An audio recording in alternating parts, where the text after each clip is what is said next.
eternidade. Ele está no trono no meio da cidade. Ele é infinito e possui a eternidade.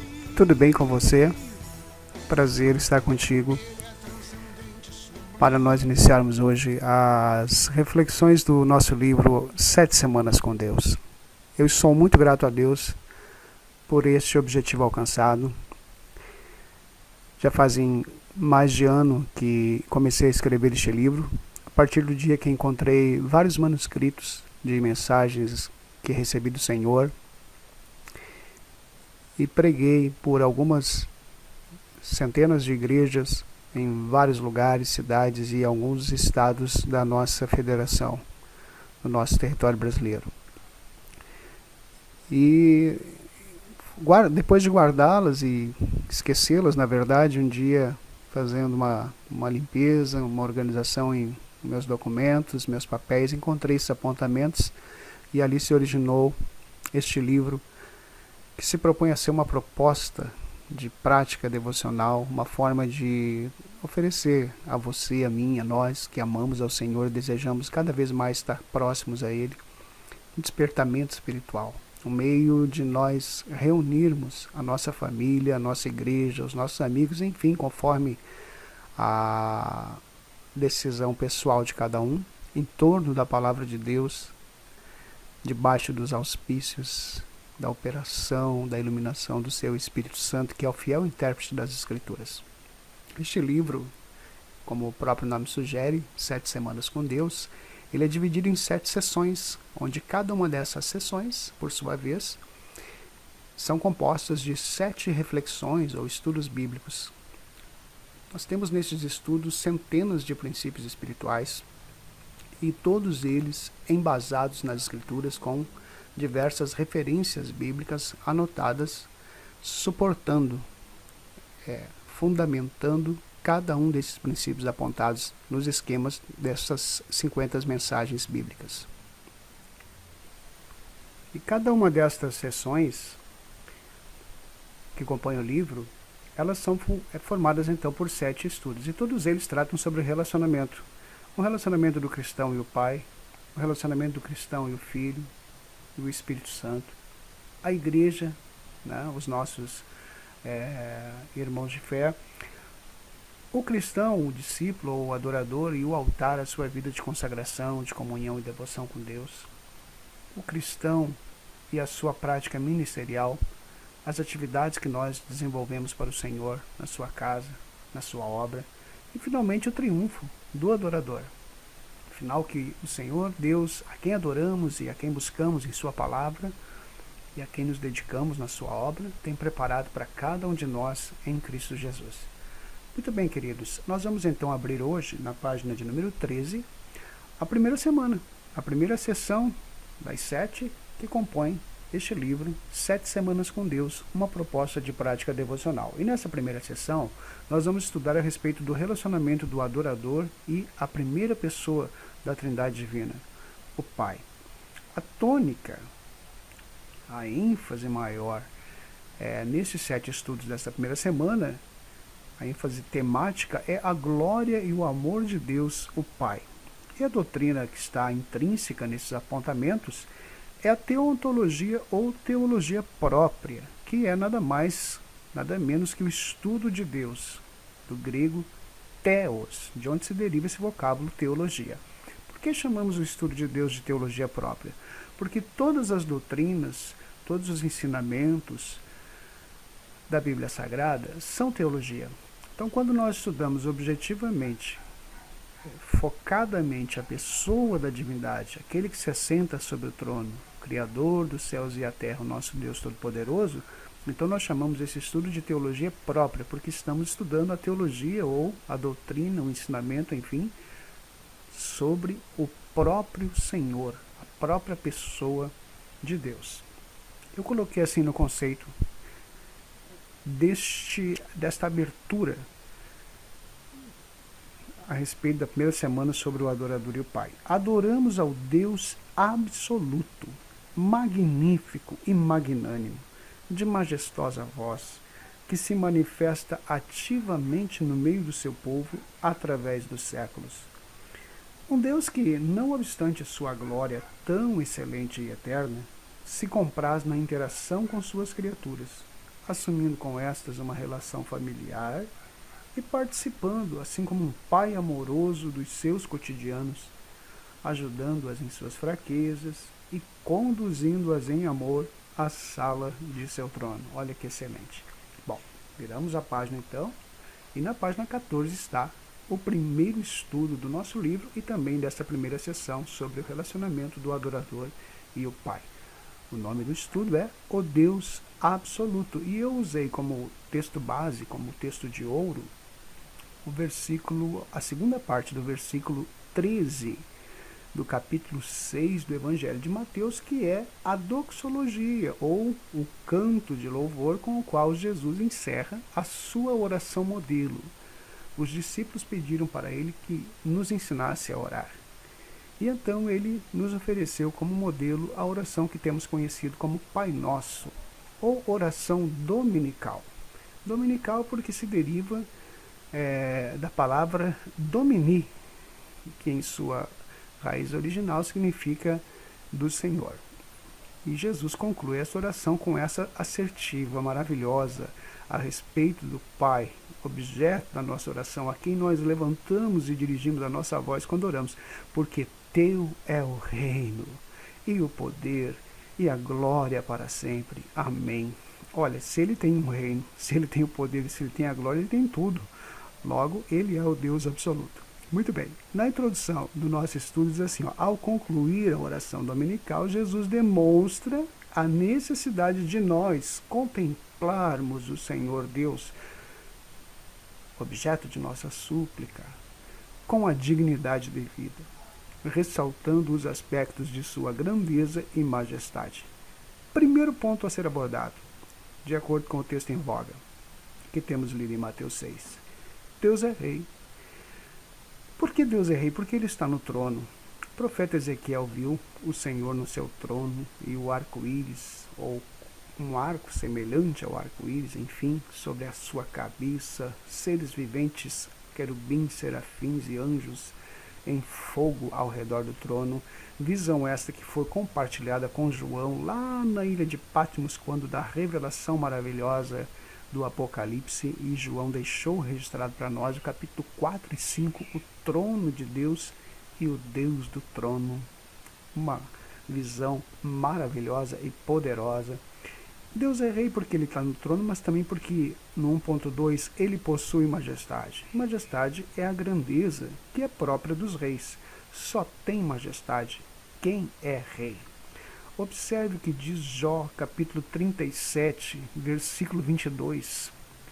Jó faz uma observação muito interessante ali, dizendo que o esplendor de ouro vem do norte, porque em Deus há uma tremenda majestade. Majestade é a grandeza dos reis. E o Senhor Deus tem majestade, porque ele é o rei do universo. Isaías também viu esta visão do rei no seu trono, quando morreu o rei Uzias. Ele viu a Jeová, nosso Deus, Pai de nosso Senhor Jesus Cristo, assentado num alto e sublime trono, e a sua glória enchia a casa.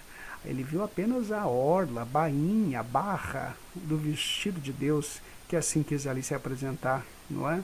De uma forma compreensível à nossa mente humana, e aquela glória do Senhor enchia o templo. Deus é rei no 1.3, porque além de estar no trono e possuir majestade, ele possui um reino, e este reino é eterno. Jesus disse para Pôncio Pilatos, o meu reino não é deste mundo, o meu reino é eterno. O Salmo, capítulo 45, versículo 6, também traz-nos essa verdade, quando diz que o teu trono, ó Deus, é um trono eterno.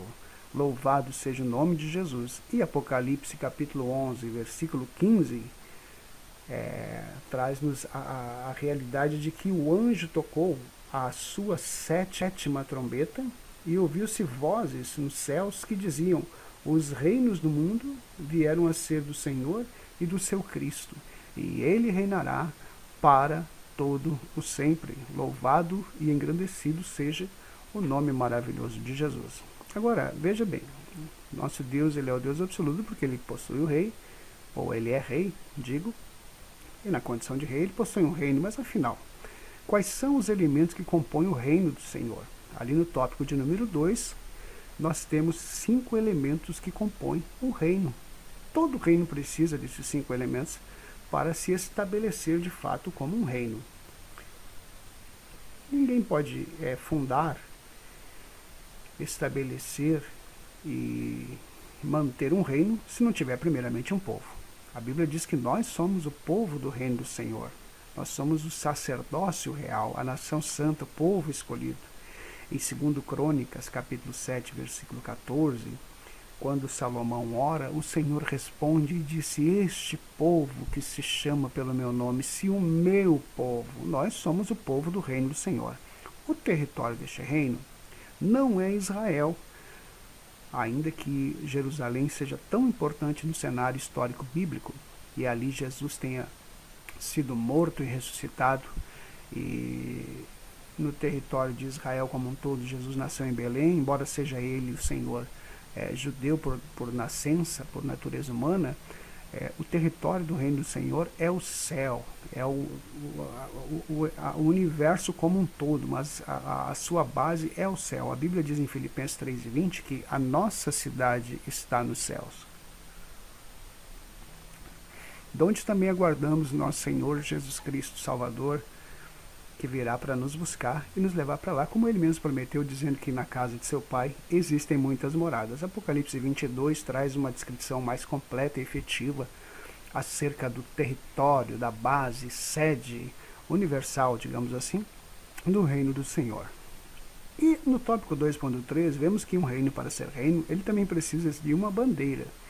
Todas as nações têm a sua bandeira, o seu estandarte, o seu pavilhão que representa, não é, de alguma forma figurativa, os fundamentos, os postulados daquela nação, daquele reino, enfim. A Bíblia diz em Isaías 59:19 que a bandeira do reino do Senhor é o próprio Espírito Santo, que vindo o inimigo como correntes de águas contra nós, o Espírito do Senhor arvorará contra ele a sua bandeira. E em Cantares 2:4 diz a palavra de Deus: eu sou do meu amado e o meu amado é meu, a sua bandeira sobre mim é o amor. Então veja que a bandeira do reino de Deus, ela possui duas faces, como toda bandeira. De um lado, nós temos a insígnia do amor. Jesus disse que os discípulos seus, os seus servos, seriam conhecidos no mundo pela marca distintiva e pessoal do Senhor, que é o amor.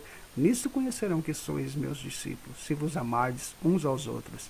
E do outro lado deste estandarte maravilhoso da bandeira do reino de Deus está o poder do Espírito Santo contra todos os inimigos da igreja. O poder pentecostal, a marca gloriosa do Espírito Santo. Configuram, pois, esses dois elementos, o Espírito Santo e o amor, a bandeira do reino de Deus e a moeda do reino de Deus. A moeda do reino de Deus está em 1 Pedro 1:18-20, onde diz que nós não fomos resgatados com ouro nem com prata, mas com o precioso e incorruptível sangue de nosso Senhor Jesus Cristo, o qual nos comprou e nos resgatou para Deus. Finalmente, nós temos no 2.5 o idioma ou a língua do reino do Senhor. Toda nação, todo povo tem a sua língua, seu idioma. Com o reino do Senhor, o Deus absoluto, não é diferente.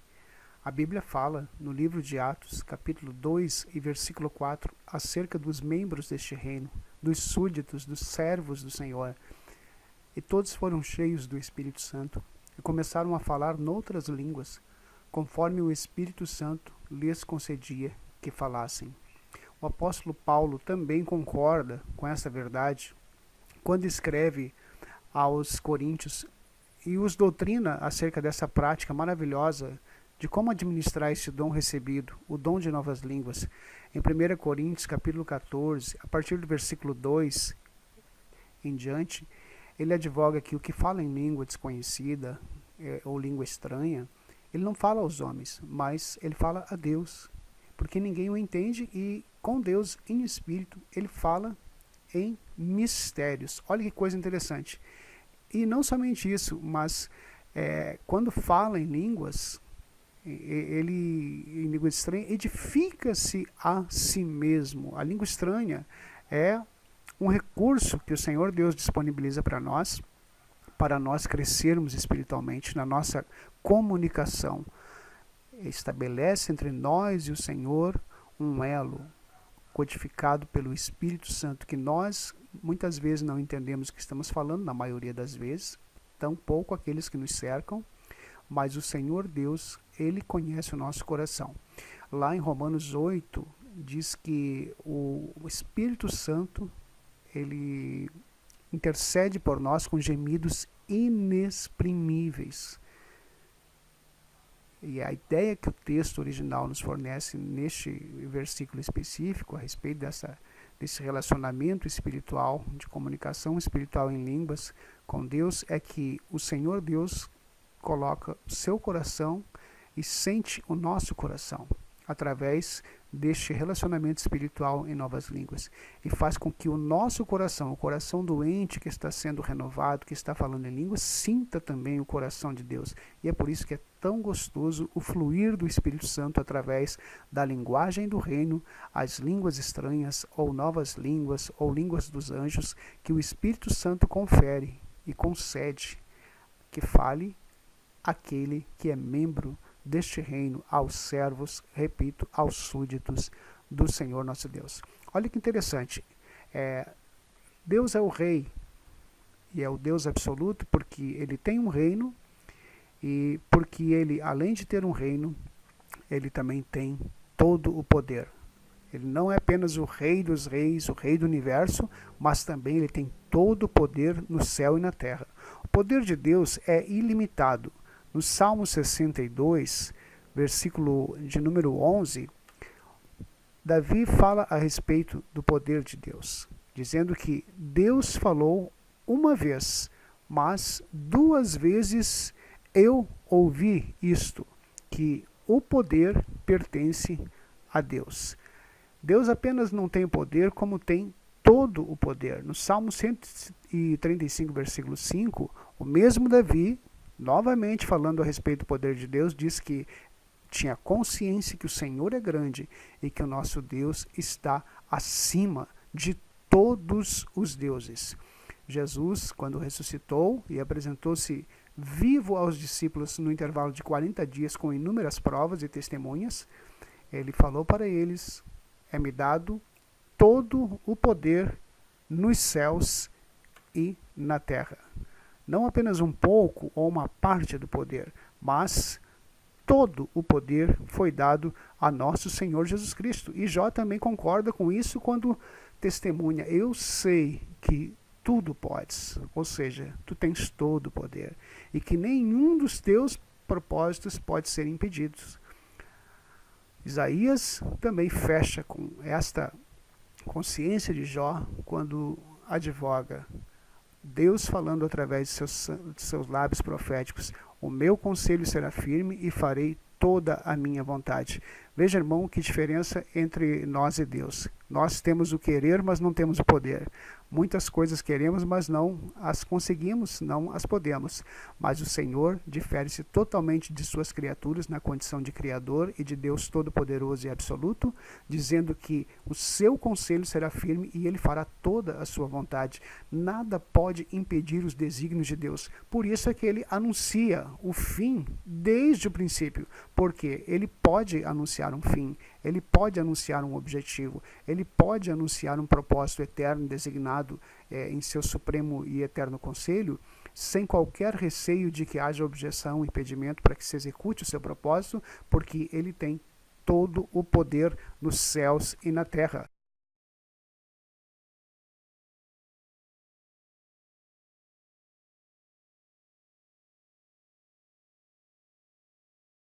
Eu quero dar orientação de como você faz para adquirir o nosso livro, As 7 Semanas com Deus, uma proposta de prática devocional. Você vai me abençoar e me ajudar a manter a minha missão e vocação de escrever, de pregar e de louvar o nome do Senhor Jesus. Você pode adquirir de 2 maneiras. primeiro, diretamente comigo, através do meu WhatsApp, 041 98439 1623. E você pode adquirir o livro de duas formas, ou no formato digital, que eu vou te mandar ele por apenas R$7, você vai receber ele através do seu WhatsApp ou mesmo do seu e-mail por apenas R$7. Mas se você quiser adquirir o livro no seu formato físico, o livro impresso, papel, você poderá fazê-lo também pelo meu WhatsApp, depositando na conta da Caixa Econômica Federal, agência 1792, operação 013, poupança, conta número 37.856, dígito 0, em nome de Paulo Daniel Ribeiro. E o livro, então, no seu formato físico, fica R$25. Você pode tanto depositar ou transferir os R$7, no caso do formato físico, ou R$25 no caso do formato físico. Formato digital, R$7, formato físico, R$25. E eu estaria então enviando para você, para qualquer lugar do território brasileiro, território nacional. Ou, se você preferir, você pode adquirir pelo site do Mercado Livre. Então você vai digitar Mercado Livre lá no Google, ou se preferir, pode digitar diretamente o www.mercadolivre.com.br. Você vai abrir o site do Mercado Livre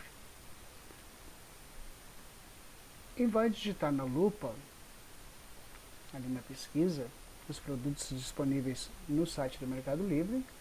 Você vai digitar 7 semanas com Deus.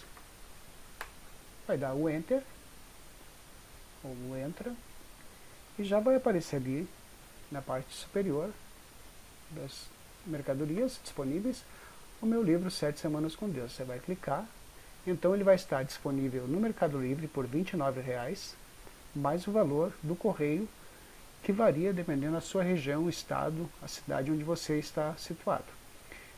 Mas você pode fazer em até 5 vezes, sem juros, com qualquer cartão de crédito, e assim você adquire com facilidade o livro 7 Semanas com Deus. Você vai comprar agora e os demais passos da aquisição você já está habituado a fazê-lo. Eu agradeço a sua atenção, a sua generosidade e o seu investimento, que com certeza não será em vão, mas estará contribuindo para a sua própria edificação espiritual, seu crescimento na graça e no conhecimento do Senhor. E da minha parte agradeço porque você estará ajudando a manter a minha missão. Que Deus te abençoe, muito obrigado, em nome do Senhor Jesus Cristo e para a glória de Deus Pai. Amém. Deus pessoal, Pai de meu Jesus, deixou a sua glória e por mim assumiu a cruz. A sua natureza é justiça e santidade, é a paz, a bênção, Deus é fidelidade. Adore a Ele agora em espírito e verdade. Magnífico, magnífico, magnífico é o Senhor dos senhores. Magnífico,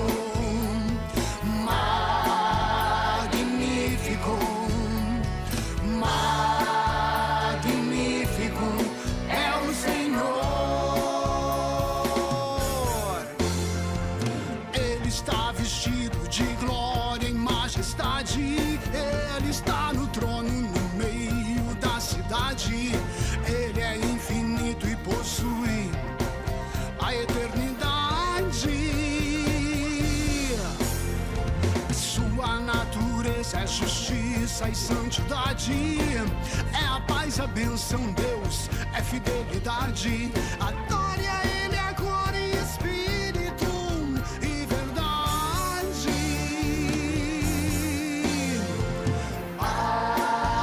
Magnífico, magnífico, magnífico é o Senhor.